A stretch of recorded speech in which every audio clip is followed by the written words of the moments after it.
So a couple of things. One is I do want to focus on that we're talking about internal collaboration.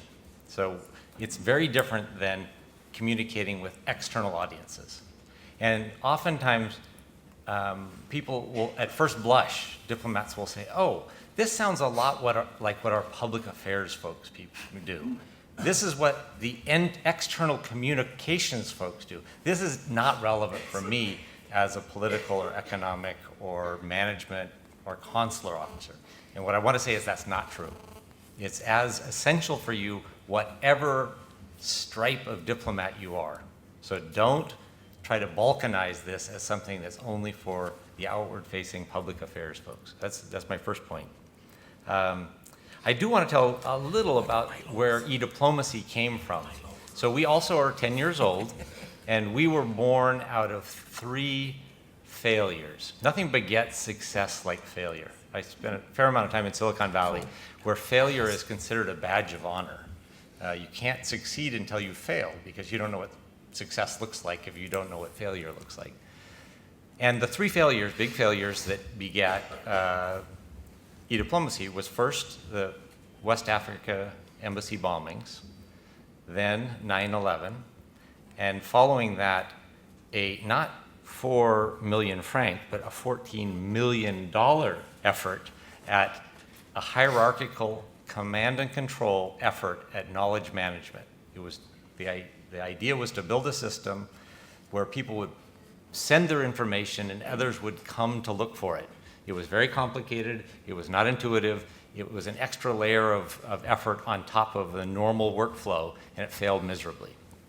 And coming out of that, then Secretary of State Colin Powell decided to put the end users into the IT decision-making process. So our office is made up of diplomats of all kinds. So we have, in the State Department, in our foreign ministry, we have 5 kind of generalist diplomats: political, economic, consular, management, and public affairs. And we have people from all of those groups in our office. And also, one of the benefits, I think, was that we weren't given much of a budget. Poverty can create a tremendous entrepreneurial spirit. If you have lots of money, you can spend it on dumb things, and people can convince you to spend your money on dumb things. And when you have money, people are always coming at you trying to sell what they have. If you don't have any money, you have to be really creative, and that's what we did, was go to these open source tools like MediaWiki for our Diplopedia. First, we used movable type for our blogs, our internal blogs, and then we moved to WordPress when the rest of the world moved to WordPress. We also have used to build our kind of LinkedIn behind the firewall, BuddyPress, which is an extension of WordPress, and then for analytics, to see how many people are using it, we have an open source tool called Piwik. So all of these we were able to adopt and adapt ourselves at very little cost. But here is where I want to give some advice about giving a bear hug to your friends, your colleagues who work in technology in your institution. So the person who's the CTO or the information officer or the IT professional, those people should be your best friends, because if they're your partner, they'll help you figure out how to do it. If you go to them saying, I need, not a discussion, but a demand, you're less likely to find that you'll get to where you want to go. And at this point, I want to ask all my colleagues who work at our US missions here in Switzerland, could you raise your hand? Okay, look at these folks. They can help explain to you what we've done. So they should have many offers to go out for coffee and lunch, and you can learn from them all the great things that we're doing. And many of them are our IT professionals. So as you think of, the way I like to think about it, we used to think of the IT folks, the people working in IT, as kind of the electronic plumbers. You know, when something's broke, you give a call, but otherwise they're kind of not part of your conversation. And we need to think of them as problem solvers, that in both how technology can help you do your job, as well as how technology can help you achieve policy outcomes.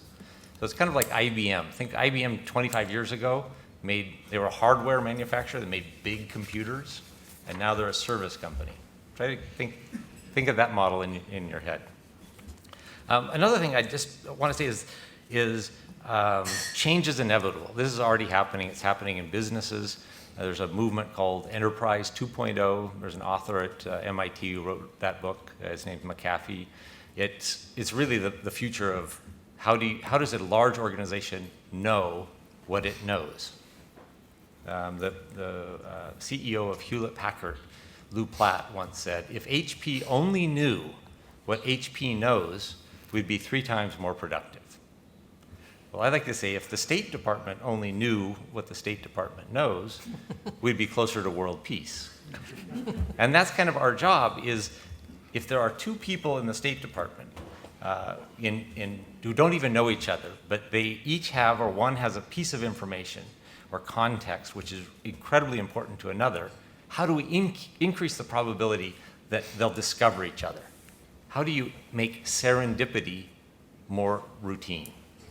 That's the job that we've embraced, and I think we've done a lot to kind of achieve that.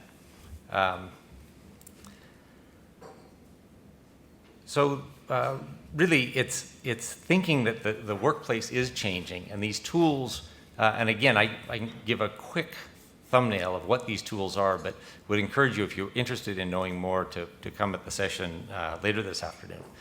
But think of sharing information as a continuum from sharing static information, so information that doesn't change that often, to sharing information that's on the fly, something I've got a question right now and I want to get an answer right now. And we've developed kind of a whole suite of platforms that do that, as well as developing a new one now which will help you filter information. So that's a big challenge that people say is information overload. I just got way more information than I can absorb. So how do I take this fire hose of information and get just the pieces of it that I need? And we're developing a platform that's a lot like NetVibes, which will allow our diplomats to be able to filter those flows, whether it's external flows from news sources or from Twitter or from social media, or internal flows, so even our internal cables, and to be able to filter those, find the thing I'm looking for, and once you identify some tidbit of information that you think is really important, instead of sharing it via email with the 5 people who you know want to see it, you can share it on our professional networking platform where there's 11,000 people who might be interested in seeing it.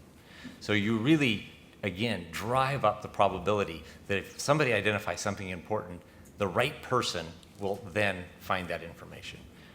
It's a way of thinking that is intuitive to digital natives, people who are growing up now. And increasingly, that'll be the workplace that they'll look for. I spoke with a head of human resources for a Fortune 50 company, a gigantic company that was well known and well respected for being one of the best 10 employers in the world.